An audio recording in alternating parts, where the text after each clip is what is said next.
अनेक शब्दों के लिए एक शब्द लिखे गए हैं, कुछ केवल एक शब्द लिखे गए हैं, अनेक शब्द इनके लिए बोले जाएंगे। आपको ध्यान से उनको सुनना है, नोटबुक में नोट कर लेना है जिनके नहीं लिखे हुए होंगे।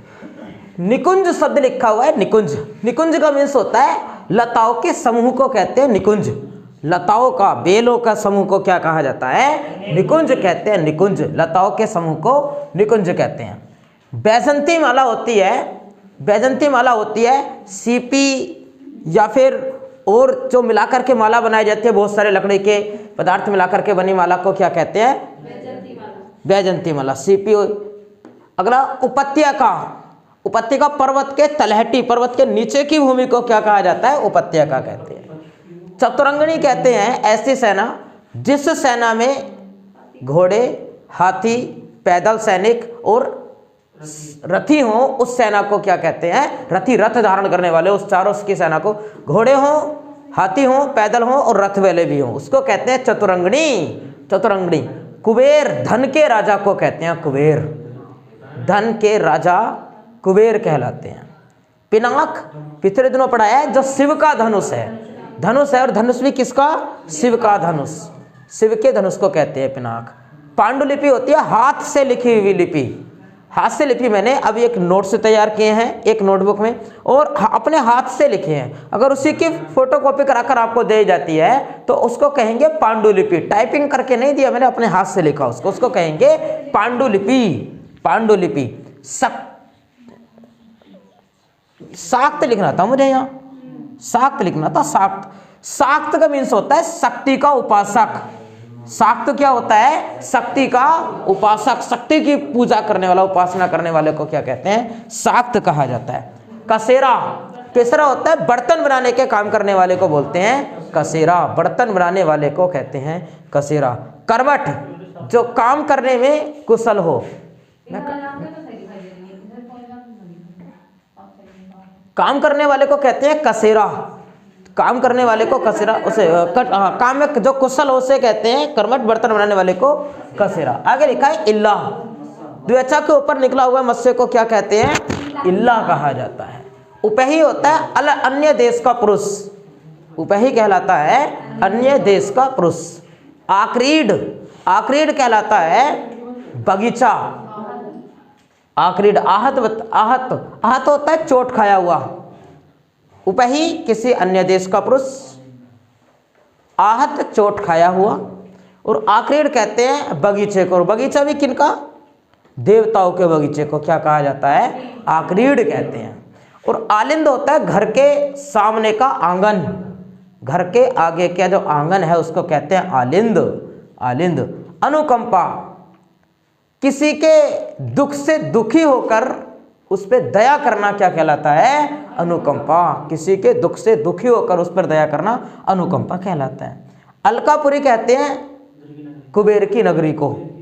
कुबेर की नगरी कहलाती है। और अमरावती कहलाती है इंद्र की नगरी। बताओ, अलकापुरी कुबेर की नगरी, धन के राजा कुबेर, और उनकी नगरी को अलकापुरी कहते हैं।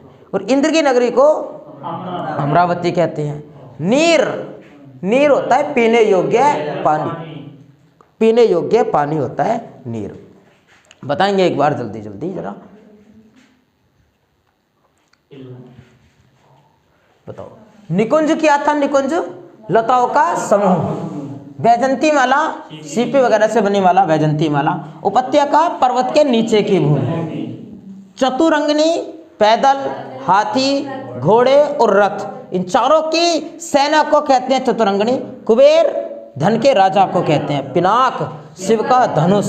पांडुलिपि हाथ से लिखी हुई लिपि। शाक्त शक्ति का उपासक। कसेरा काम करने वाला, बर्तन बनाने वाला। हाँ। और कर्मठ कहते हैं जो काम करने में कुशल हो, उससे कहा जाता है कर्मठ। इल्ला त्वचा पर निकला हुआ मत्सा।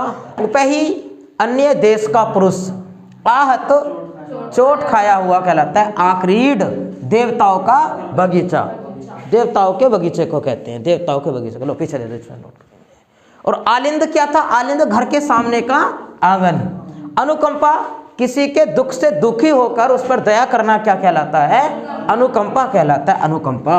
अमरावती क्या है? अमरावती इंद्र की नगरी। और अलकापुरी कुबेर की नगरी। नीर, पीने योग्य पानी को नीर कहते हैं। आगे चर्चा करते हैं थोड़ी सी अब अदर हिंदी के विविध के सवालों की, प्रश्नों के, जो मेरे छाटे हुए सवाल हैं, आपको उनको ध्यान से सुनना है, आंसर देने हैं। आपको ये बताना है कि कठिन काव्य का प्रेत किसे कहा जाता है? केशवदास। कठिन काव्य का प्रेत किन्हें कहते हैं? केशवदास। कठिन काव्य का प्रेत कहा जाता है। एक और बताओ, किसे कहा जाता है अपभ्रंश का वाल्मीकि? स्वयंभू। स्वयंभू को अपभ्रंश का वाल्मीकि किसे कहा जाता है? स्वयंभू को। किसको कहते हैं आदि कवि? भारतीय इतिहास में किसे आदि कवि की संज्ञा देते हैं? आदि कवि किन्हें कहा जाता है? राम वाल्मीकि को। रामायण के रचनाकार वाल्मीकि जी को कहते हैं। अगला सवाल पूछा गया, शब्द है गुड़ाकेश। आपको होता है गुड़ाकेश के संधि विच्छेद कैसे करोगे? गुड़ाकेश के संधि विच्छेद कैसे करोगे? गुड़ाकेश, गुड़ाकेश के संधि कैसे करोगे? बताओ जरा। इसके टुकड़े करेंगे गुड़ा का, गुड़ा का प्लस ईस, गुड़ा का प्लस ईस, ये जाएगा बड़ा वाला आ प्लस ई, और जोड़ने पर हो जाएगा बड़ा आ प्लस ई को जोड़ेंगे तो बनेगा एक मात्रा वाला ए, और जब एक मात्रा वाला ए बनता है तो संधि बनती है गुण संधि। अर्थात गुड़ा केस में कौन सी संधि होगी? गुण संधि होगी। अब बताओ गुड़ा केस का मीन्स क्या होता है? किसे कहते हैं गुड़ाकेश? गुड़ाकेश मीन्स जिसने नींद पर विजय प्राप्त कर ली हो, जिसने नींद पर विजय प्राप्त कर ली हो उसे कहा जाता है गुड़ाकेश। हिंदी संधि के और शब्द लिखते हैं, जरा उनको आप जल्दी जल्दी बताएंगे कि किसमें कौन सी संधि होगी, रिवीजन के तौर पर पढ़ेंगे ये संधि वाले शब्दों को। बताओ, शब्द दिया हुआ है मुक्तावली, शब्द दिया है मुक्तावली।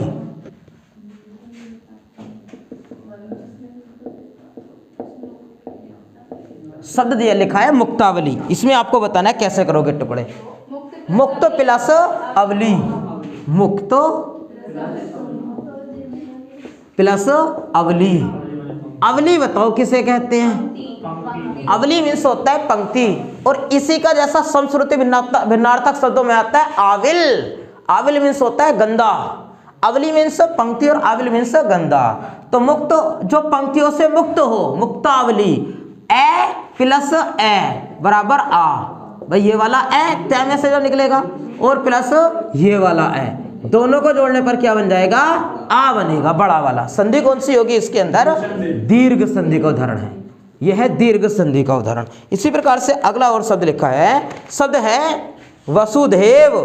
वसुधैव में आप बताएंगे कौन सी संधि होगी? वसुधैव, वसुधैव कैसे करें टुकड़े?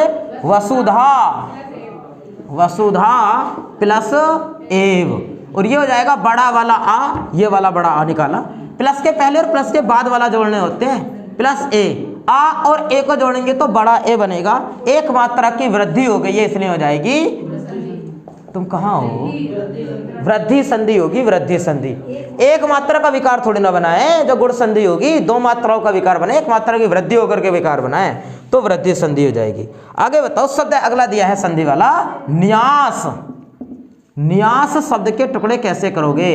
नी प्लस आस, नी प्लस आस, और जब कैसे? छोटी वाली ई प्लस आ जोड़ने पर बनेगा या, और संधि बनेगी यड़ संधि।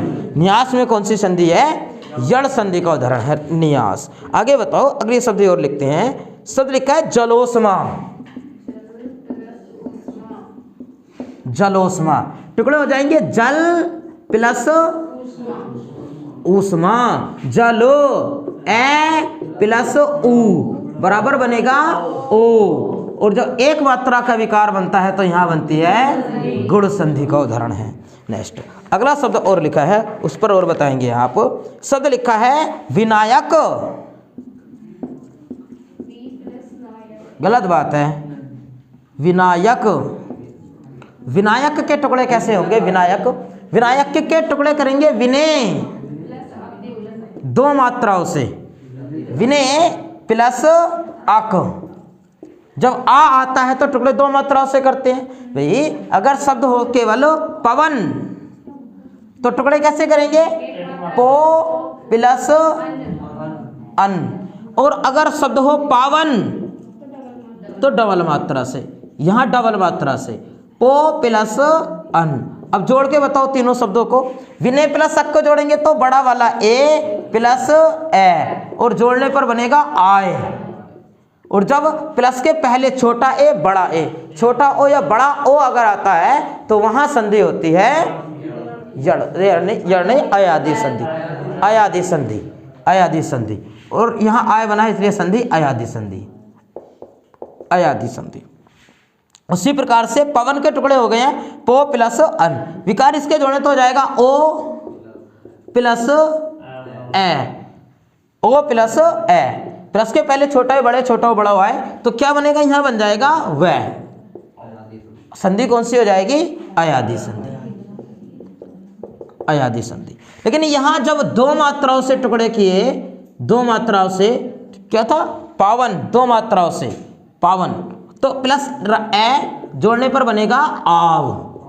यहां भी कौन सी संधि आएगी, अयादि संधि आएगी, अयादि संधि। और बताओ कुछ शब्द, जैसे शब्द दिया है दायिनी, दायिनी में कौन से संधि टुकड़े कैसे करोगे, दायिनी, दायिनी शब्द है, दायिनी शब्द के आप टुकड़े करेंगे कैसे करोगे, दायिनी शब्द के करो जरा। और देखते हैं अच्छे अच्छे शब्द कोई सा हुआ इसके टुकड़े। दाया प्लस नी, गलत हो गए टुकड़े तो, दाया प्लस नी से नहीं होंगे, दाया प्लस नी गलत है, करो विचार। हिंट दे रहे हैं आपको, अयादि संधि की दृष्टि से करना है। अब जब अयादि संधि से करोगे तो प्लस के पहले छोटा है बड़ा है, छोटा हो बड़ा हो आना चाहिए, करो। अब तो हो ही जाने चाहिए है। दाया प्लस अयानी, गलत बातें हैं, बात को सुनो। जब आप नयन के टुकड़े करते हो तो करते हो ने प्लस अन से, है ना, लेकिन उसमें यह बनता है ना। यहाँ भी हम टुकड़े कैसे करेंगे, इसके टुकड़े करेंगे दे प्लस अनि, दे प्लस अनि, और ये हो जाएगा बड़ा वाला ए, दो मात्रा है ना, प्लस क्या है ए, और इसको जोड़ेंगे तो बनेगा यह ये बनेगा, और ये ई है ना, तो क्या हो जाएगा दयानी। नेक्स्ट शब्द दिया है, और अगला शब्द है सीमांत के टुकड़े करके बताएंगे। सीमांत, सीमांत, सीमा प्लस अंत, संधि कौन सी है, दीर्घ संधि, क्योंकि बड़ा वाला आ प्लस ए जोड़ने पर बनेगा बड़ा आ, जब बड़ा आ बनता है तो संधि होती है दीर्घ संधि। चलो बाकी और पढ़ेंगे। अब अगला सवाल देखते हैं। नेक्स्ट सवाल है हमारा, चार ऑप्शन आपको दिए जा रहे हैं, उन ऑप्शनों पर करेंगे आप विचार। पहला ऑप्शन है सावधान, पहला ऑप्शन सावधान। दूसरा ऑप्शन है सोदाहरण, सोदाहरण। तीसरा ऑप्शन है समर्थ, समर्थ। और लास्ट ऑप्शन है सादर। 4 ऑप्शन दिया है सादर। आपको पता हो, आपको यह बताना है कि कौन सा वो शब्द है जिस शब्द में स उपसर्ग उपयोग में नहीं लाया गया है। करो विचार जरा, जिसमें स उपसर्ग प्रयुक्त नहीं हुआ है, स उपसर्ग प्रयुक्त नहीं हुआ है। कैसे भाई, ये हो जाएगा सावधान, मतलब स प्लस अवधान, स प्लस अवधान। सोदाहरण स प्लस उदाहरण, ए प्लस उ बराबर हो गुण संधि। समर्थ और एक दिया है सादर, स प्लस आदर।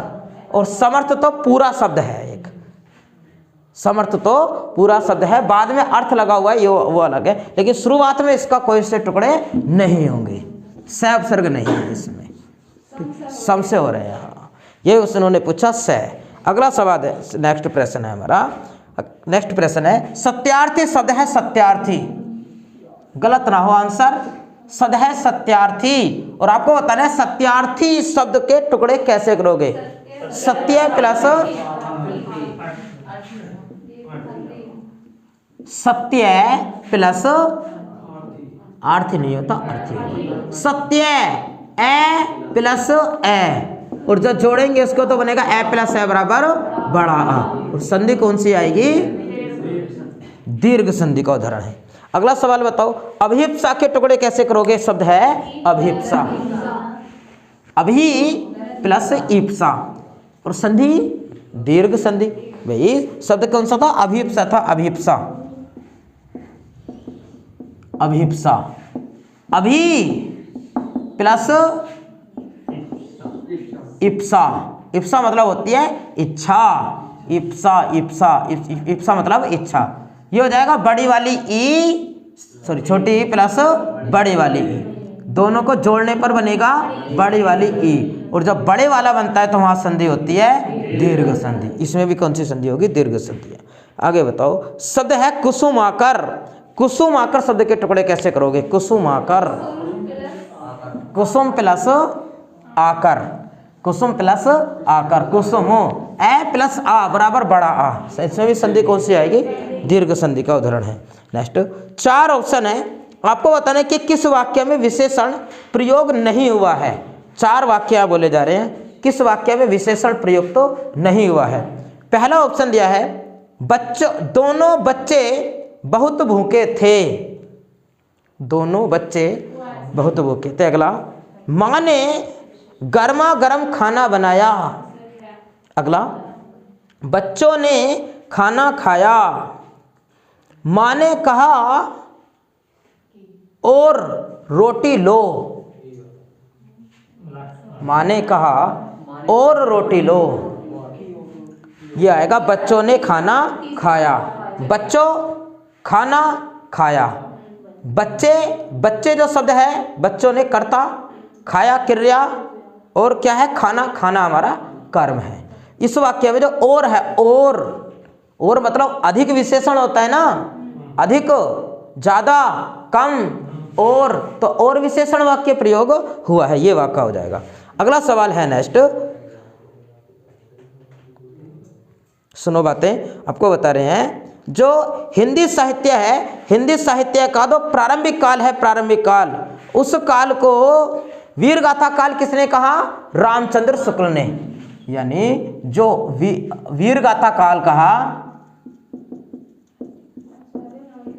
हाँ एक सवाल बनता है इससे, रामचंद्र शुक्ल ने, रामचंद्र शुक्ल ने कहा वीरगाथा काल, आदि काल को वीरगाथा काल कहा रामचंद्र शुक्ल ने। और पूछता है, ये पिछले वाले टीओपी टेट में आया था, बीज वपन काल, बीज वपन काल आदि काल को किसने कहा? बीज वपन काल ये कहा महावीर प्रसाद द्विवेदी ने, महावीर प्रसाद द्विवेदी, महावीर प्रसाद द्विवेदी जी ने ऐसा कहा। नेक्स्ट आगे, आदिकाल को ही कहते हैं क्या?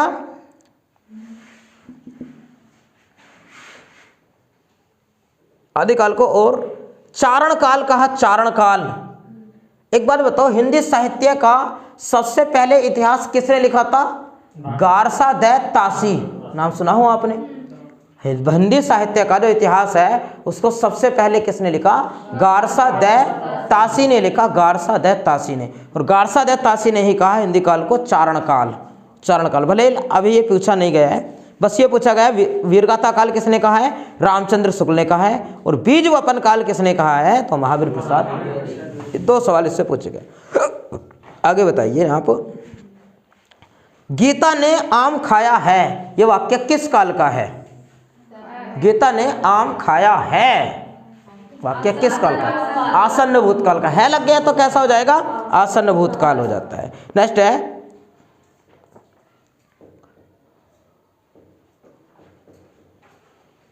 मदन काली पतलून पहनकर खेलने आया। इस वाक्य में आपको बताना है कौन सा शब्द है जो विशेषण है? काली। पतलून की विशेषता क्या है? काली है। और काली जो विशेषण है वो किस प्रकार का विशेषण है? गुणवाचक। कितने प्रकार हैं विशेषण के? 4 प्रकार हैं गुणवाचक विशेषण। उसमें सबसे पहला, पर्वत ऊंचा है, ऊंचा किस प्रकार का विशेषण होगा? गुणवाचक विशेषण हो जाएगा, गुणवाचक विशेषण।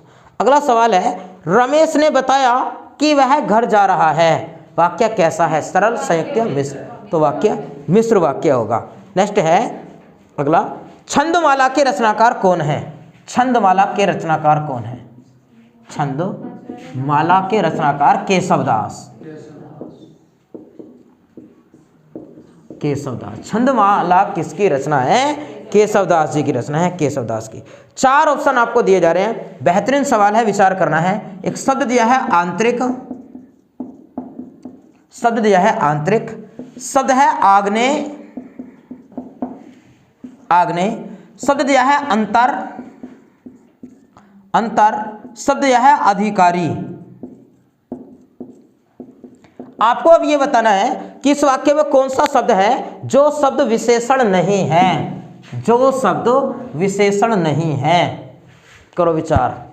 भाई गर्म पानी, गर्म शब्द विशेषण है, रख के देखो ऐसे शब्द, इनके पीछे की विशेषता बनेगा क्या नहीं बनेगा? जल्दी जल्दी करो विचार। अंतर शब्द नहीं है, सही बात है। भाई आंतरिक भाग हो जाएगा नहीं हो जाएगा? भाग की विशेषता आंतरिक। आग्नेय चट्टान, चट्टान की विशेषता की वो आग्नेय है, आग्नेय चट्टान। अधिकारी लोग, अधिकारी लोग आए हैं, है ना। और अंतर नहीं, अंतर, अरे नहीं ऐसे नहीं, वो अंतर ध्यान थोड़ी ना होता है, वो तो अंतर्धान होता है, अंतर्धान होता है, वो तो गायब हो जाना, अंतर्धान होता है वो, अंतर, हाँ आके ऊपर आता है, नहीं गलत कह रहा है, ये होता है वो अंतर्धान, गायब हो जाना, ये ध्यान नहीं हो, अंतर्धान लिखते हैं उसको, है ना। हाँ ये अलग है, इसकी अपने आप में विशेषण नहीं है। अगर इसके आगे रखा जा सकता है, जब जैसे बड़ा अंतर, इन दोनों में तो बड़ा अंतर है, तो अंतर की विशेषता हो गई बड़ा, जबकि अंतर किसी की विशेषता नहीं है, इसीलिए अंतर शब्द विशेषण नहीं है। और ये विशेष्य है, विशेष्य, विशेष्य होता है जिसकी विशेषता होती है। भाग की विशेषता है आंतरिक, तो ये विशेष्य है। चट्टान की विशेषता आग्नेय, तो ये विशेष्य है। लोगों की विशेषता है कि वो अधिकारी हैं, तो लोग विशेष्य हैं। एक होता है प्रविशेषण, ये प्रविशेषण बता दो क्या होता है प्रविशेषण? जो विशेषण की भी विशेषता बताई, जैसे पढ़ाया कि वह बहुत गहरी नीली साड़ी पहनती है, तो नीली की विशेषता गहरी, गहरी की विशेषता बहुत, और गहरी और बहुत दोनों ही क्या है? ये प्रविशेषण है। अगला शब्द है, ऐसे ही आपको पहचानना है, शब्द भयभीत, भयभीत, शब्द भीरू, भीरू, शब्द निर्भीक, निर्भीक, और शब्द है भय। अब आपको पहचाने कि कौन सा शब्द विशेषण नहीं है, कौन सा शब्द विशेषण नहीं है इस वाक्य में। जल्दी पहचानो कौन सा शब्द विशेषण नहीं है। भय नहीं है, सही बात। हाँ बताओ, देखो सुनो भाई, भयभीत लड़की, लड़का नहीं लड़की, डरी हुई लड़की, लड़की की विशेषता भयभीत। और भीरू का मतलब होता है कायर, कायर है ना, भीरू व्यक्ति, कायर लड़की, हो गया विशेषता। निर्भीक, निर्भीक का मतलब क्या होता है? निर्भीक मतलब बिना डर के, निर्भीक बिना डर के, और भय, इसके आगे कुछ नहीं, इसके पीछे कुछ नहीं लगाया जा सकता, इसलिए ये शब्द विशेषण नहीं है। अगला शब्द है, 4 ऑप्शन आपको दिए हैं, आपको बताना है कि कौन सा शब्द दुर्गा का पर्यायवाची नहीं है। पहला ऑप्शन दिया है शक्ति, दूसरा ऑप्शन दिया है द्रुपद सुता, तीसरा दिया है भासिनी, लिखते हैं जरा याद रहेंगे, कामाक्षी, इसको रफ कर। कौन कौन से शब्द बोले हैं? शक्ति बोला है, शक्ति, शक्ति बड़ा वाला से बनता है शक्ति, शक्ति। एक बोला है द्रुपद सुता, द्रुपद सुता। एक बोला है भासिनी, भासिनी, और एक बोला है कामाक्षी। अब करो विचार, भासिनी भी है, ये द्रुपद सुता नहीं है। द्रुपद सुता मतलब द्रुपद की पुत्री, और द्रुपद की पुत्री, पुत्री मतलब द्रौपदी, द्रौपदी। द्रौपदी का एक पर्यायवाची और मैंने आपको पढ़ाया है कि कृष्णा, कृष्णा यमुना को भी कहते हैं और कृष्णा द्रौपदी को भी कहते हैं। कृष्ण, कृष्ण में आ लगा दो तो स्त्रीलिंग बन जाता है ना, छात्र में आ लगा दो तो छात्रा स्त्रीलिंग बन जाता है। उसी प्रकार से कृष्ण अपनी बहन मानते थे द्रौपदी को, तो क्या हो गया, कृष्णा हो गया। कृष्ण में आ लगा दिया तो कृष्णा हो गया। अगला सवाल बोलते हैं। नेक्स्ट सवाल है, एक शब्द है अड़ीमार। आपको बताना यह है कि अड़ीमार शब्द का मीनिंग क्या होता है।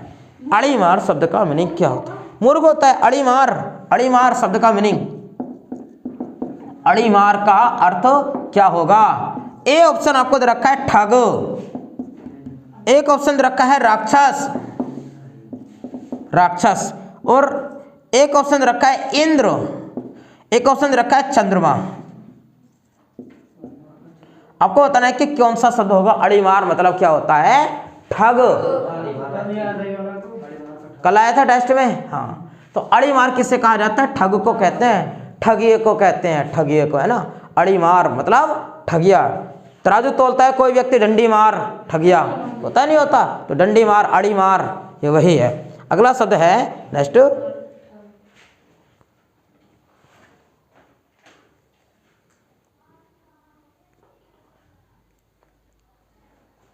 क्या इनमें से बताया क्या होता है? तीन लोक से मथुरा नारी, मतलब तीन लोक से मथुरा नारी का अर्थ क्या होता है? आवश्यकता से ज्यादा बढ़ाई करना, आवश्यकता से ज्यादा बढ़ाई करना, इसका मीन्स होता है। ठीक, कुछ और शब्द हैं।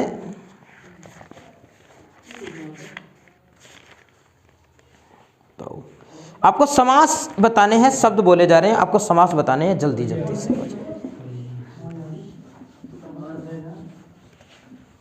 बताओ तना, बताइएगा। शब्दों में दिए हैं आपको।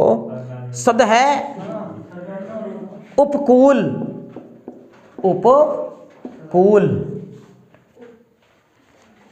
उपकूल। शब्द है बेरहम, बेरहम, समास बताने हैं आपको। नेक्स्ट शब्द है जी भर, जी भर। नेक्स्ट है नरभक्षी, नरभक्षी, हाँ हाँ करो विचार जल्दी। शब्द है मदांध, मदांध। शब्द है तारो भरी, तारो भरी, तारो से भरी, तारो भरी। अगला शब्द है भाई दोष मुक्त, दोष मुक्त, हाँ। और शब्द लिखा है गृह स्वामी,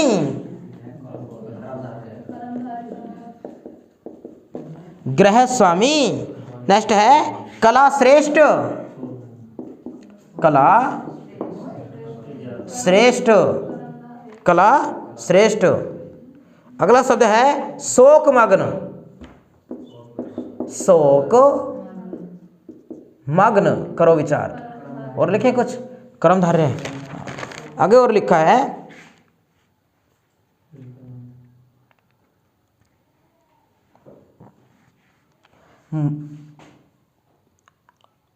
निर्दय, निर्दय। इसमें कौन सा लिखे? अव्ययभाव समास, निर्दय, अव्ययभाव समास। चलो बताओ जरा। शब्द था उपकूल, उपकूल क्या, उपकूल में कौन सा होगा? उप, उप शब्द लगाया तो अव्ययभाव हो जाएगा। बेरहम में बे लगा है, अव्ययभाव। जी भर, अव्ययभाव, जी शब्द क्या। नरभक्षी कर्म तत्पुरुष समास, नर को खाने वाला नरभक्षी। मदांध मद से अंधा, कर्ण तत्पुरुष समास से, मद से अंधा। तारो भरी, तारो से भरी, कर्ण तत्पुरुष समास। दोष मुक्त, दोष से मुक्त, अपदान तत्पुरुष समास अलग होने में से आया है। गृह स्वामी, घर का स्वामी, कैसा का, संबंध तत्पुरुष समास। कला श्रेष्ठ, कला में है जो श्रेष्ठ, अधिकरण तत्पुरुष समास। शोक मग्न, शोक में डूबा हुआ, अधिकरण तत्पुरुष समास। और निर्दय, जिसमें के हृदय में दया नहीं है, इसे बहुवरी आएगा, बहुवरी भी आ जाएगा, और इसमें आ जाएगा अव्ययभाव भी। आप बहुवरी कैसे आएगा? बहुवरी मैंने आपको बढ़ाया कि जिसके से जहां टुकड़े हो जाते हैं वहां पर कौन सा समास बन जाता है? बहुव्रीहि बन जाता है। चाहे तीसरे की ओर इशारा, चाहे कोई तीसरा हो या ना हो, आपको क्या लगाना है? बहुव्रीहि लगाना है। बहुव्रीहि, जिसमें जिसके से टुकड़े हो जाते हैं वहाँ कौन सा समास लगा देते हैं? बहुव्रीहि समास लगाते हैं। जैसे और मैं उदाहरण बोलूँ, जैसे और उदाहरणों में दिया है बहुव्रीहि समास के उदाहरणों में, चंद्रवदन, चंद्रवदन, और शब्द दिया है सुमुखी, शब्द है सुमुखी, शब्द दिया है तीव्र बुद्धि, तीव्र बुद्धि, तीव्र बुद्धि, शब्द है मृगनैनी, मृगनैनी, शब्द है मक्खी चूस। ये तो आपने पढ़ भी रखा है, लुसेंट का सवाल है, इसे बहुव्रीहि समास दिया है मक्खी चूस में। और दिया है मीनाक्षी, मीनाक्षी। नेक्स्ट आजानुबाहु, क्या पहचान बताई मैंने आपको कि टुकड़े कैसे होने चाहिए? जिसके से टुकड़े हो जाएं, चाहे कोई तीसरे की ओर इशारा हो कि ना हो, बस जिसके से हो जाए। जैसे मैं अगर ये कहूं कि कवीस, कपीस, तो कपियों में है जो ईस, तो बहुव्रीहि तो है पक्का, ये तो पता है। कपि में है जो ईस, अतः हनुमान जी को कहते हैं, ये तो है सही। और शब्द दिया जैसे मुरलीधर, कृष्ण को कहते हैं। खगेश, पक्षियों में है जो ईस, खगेश हो गया, गरुड़ को कहते हैं। लेकिन चंद्रवदन, वदन वै लिखा है, चंद्रवदन, चंद्रमा के समान है जिसका वदन। अब एक बात बताओ, आपको क्या कर्मधारय है? कैसे? क्या इसका मतलब ये है क्या? वदन का मतलब चेहरा होगा, चलो हाँ, शरीर पैर होगा तब होगा, अगर बैठ की जगह पैर होगा तब शरीर होगा। चलो आप मुझे बताओ कि ये जो विशेषता है चंद्र, ये जो वदन है, ये क्या कहा गया? क्या वदन की विशेषता बताई गई है? ये कहा गया है कि चंद्रमा के समान है जिसका वदन, ये कहा गया। ऐसे नहीं, इस वाले शब्द सुनो, ये जो शब्द है जैसे तीव्र बुद्धि लिखा है, तो क्या है ये जो विशेषता है तीव्र, ये बुद्धि की है? नहीं, ये विशेषता है उसकी जिसकी है बुद्धि तीव्र। इसका मतलब क्या है? तीव्र है जिसकी बुद्धि, कोई तो होगा। तो तीसरे को इशारा कर रहा है कि नहीं कर रहा है? अगर ये होता कि बुद्धि है तीव्र तो कर्मधारय होता, लेकिन मैंने बताया ना जिसके से टुकड़े होंगे तो बहुव्रीहि लगाएंगे। तीव्र है जिसकी बुद्धि, मंद बुद्धि, मंद है जिसकी बुद्धि, कर्मधारय है। मंद बुद्धि, बुद्धि की विशेषता नहीं है, उसकी विशेषता। ठीक, आगे बताओ। मृगनैनी, मृग के समान है जिसके नयन, जिसके से टुकड़े हो रहे हैं कि नहीं हो रहे हैं, है ना? हाँ। अगला मक्खी चूस, मक्खी चूस अर्थात ये किसकी ओर इशारा करता है? कंजूस व्यक्ति की ओर। दूध में गिर गई, फेंके गई तो चूस करके, कभी दूध बेकार हो जाए, मक्खी चूस, कंजूस की ओर इशारा करता है। मीनाक्षी, मछली के समान है जिसकी आंखें, मछली के समान है जिसकी आंखें, तो जिसकी से टुकड़े हो गए लगाएंगे बहुव्रीहि। आजानुबाहु, घुटनों से लंबी है जिसकी भुजाएं, जिसकी से शब्द हो रहे हैं तो कौन सा आएगा? बहुव्रीहि समास आ जाएगा, इसमें भी बहुव्रीहि समास बनेगा। ठीक, आगे बताइएगा।